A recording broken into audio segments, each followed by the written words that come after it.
Салам достор. Бул видеода Samsung Galaxy A53 боюнча кыскача обзор. Коробкасын ачабыз.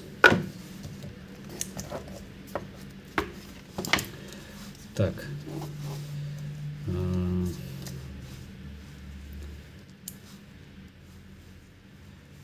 Түсү ачык көк түстө экен. Так.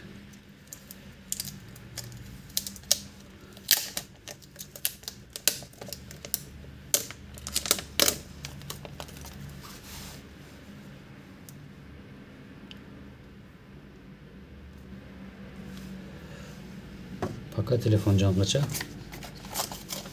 Коробканын ичиндеги дагы бир кичинекей коробканы карап коебуз.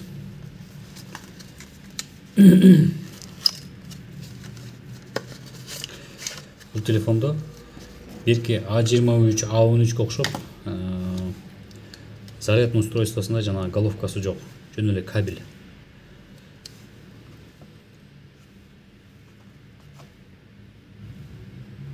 Так. Русский тандапоз.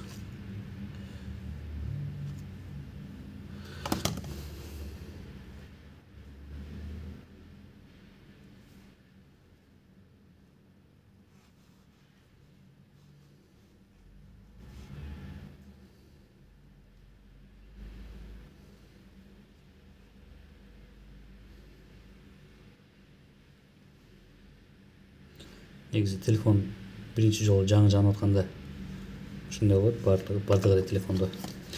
Бул зарядный устройствосунун головкасы жок, кабель өзү эле. Кабелдин эки тарабы тең, Type-C. Берки Redmi'лердеги A23'төгү зарядниктер түшөрөт бирок.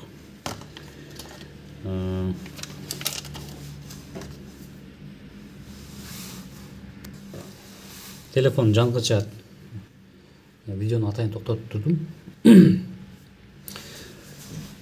Көлөмү боюнча A73'төн бир аз кичинерээк болот. Фотоаппараты 50 мегапиксель, фронтальный камерасы 30 мегапиксель болот. Берки 23'төрдө болсо 13-23'төрдө фронтальный камерасы 13 мегапиксель болчу эле. Булардын фронтальный камерасы 30 мегапиксель болот. Фронтальный камерада автофокусировка деп болот, ошонусу жок болот. Жанагы жакындатып, алыстатып өзү автоматически тарта турган. Бул биз көрүп аткан телефондо памяти 8ге 128, памяти 6, оперативный память 6-лыгы бар, 8-диги бар, 4-түгү бар. Булардын память болсо 256-лыгы да болот. Бул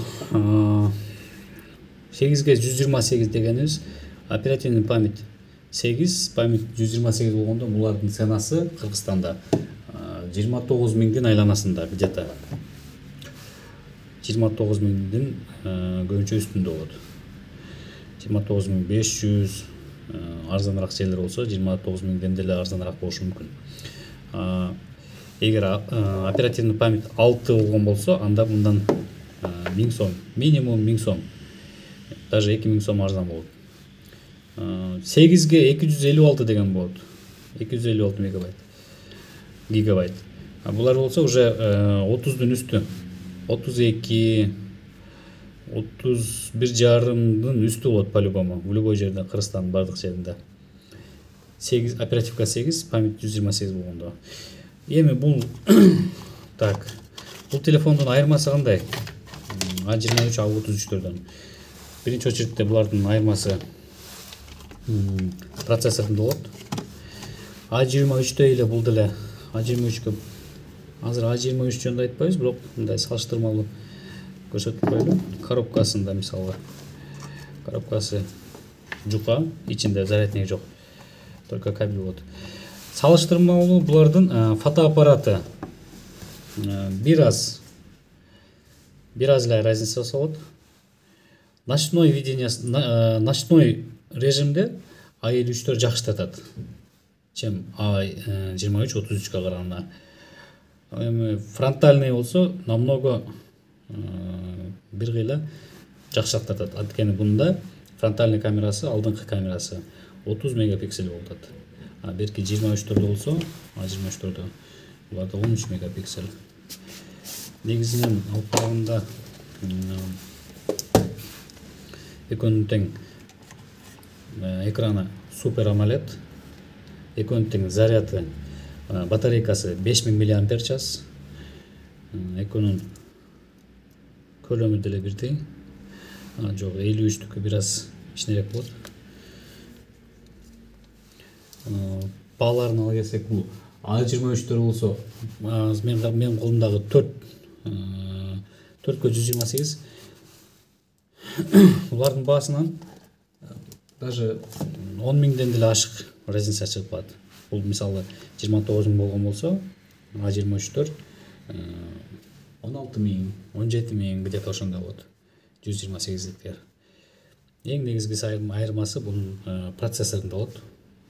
Процессор бул игровой приложенияларды, играларды жакшы көтөрөт. Стабильно иштесин, телефон катыбай турган, стабильно иштей турган телефон көтөрөм дегендер үчүн баасына карабай ушул A53-тү алсаңар болот. Жөн эле сүйлөшкөнгө, WhatsApp'та сүйлөшкөнү, YouTube'дан видео көргөнү болсо, анда ал адам үчүн A23 менен A53-түн айырмасы жок. A23-кө мунун оперативкасы 4 мисалы. A23-түн эле эмес, A33-түн 4 оперативкасы 4-түктө деле болот. Оперативкасын карап, телефон алып атканыңыздар да обязательно оперативкасына караңыздар. Анткени память 128 болгон менен буга где-то 60-70 гигабайт уже жүктөлгөндөн кийин память бош турса деле телефон уже катый баштайт. Шустрый иштебей калат. Анткени анын оперативкасы аз, оперативкасы 4. А монуку болсо, мисалы үчүн 8. Мындан башка деле телефон алып атсаңар, оперативкасын болушунча чоңураагын алып эле, акчасы бир аз кымбатыраак болот, бирок оперативкасына караңыздар. 6дан жогору жагын алууга. Азыр мурда 4 нормально иштетчү элек, азыр барган сайын көбүрөөк приложенияларды иштетип атабыз, көбүрөөк информация жүктөп атабыз. Ошон үчүн убакыттын талабына жараша оперативкасын чоңураактарын алып эле. Ошол